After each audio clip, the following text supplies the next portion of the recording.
letting go. Sometimes for leaders, the biggest thing that we can do to empower other leaders is to let go.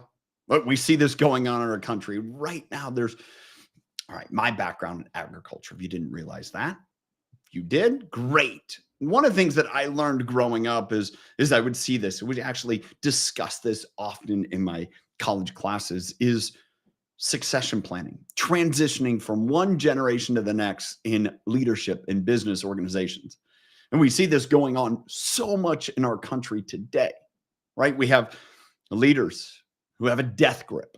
They're holding on so tight because they don't want someone else to screw up the organization, the country, whatever may have you. And they hold on to it so tight that other leaders aren't grown and developed and empowered. Or for the conversation this week with Jenny Vasquez Newsom, untapped leaders aren't brought into the fold. See, we have this idea and thought of what a leader needs to look like, be, or the characteristics they need to be made up of, right? I'm trying to get my words here. And when we don't see that, sometimes leaders just hold on so tight, they end up killing the organization. That includes much in leadership. I don't think we need to look far to see examples of leaders that have just held on too long. See, they're not willing to embrace or make the necessary adjustments and change either in themselves or in the organization. And they kill it. They literally strangle everything to death. See, letting go in leadership is allowing change to occur or embracing an change, allowing a new generation of leaders to step forward. Because what happens when you do that, you get to mentor them, you get to guide them, you get to facilitate the change.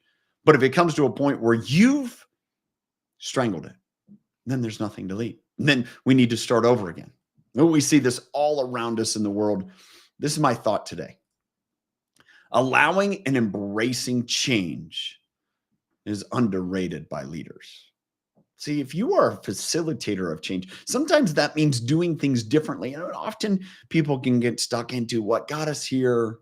Oh, that's what we're going to stay to. The problem is everything changes. So what got you here won't get you there.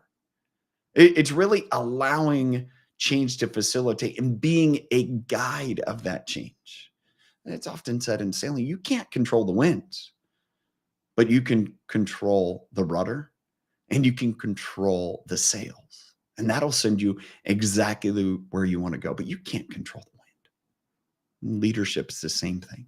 Allow change, embrace change, letting go. Find leaders that maybe have different characteristics, capacities, viewpoints than you do, and work together. Because then collectively, you're going to end up in a much better place. Hope you got value from today. Thanks for being here. Catch you tomorrow.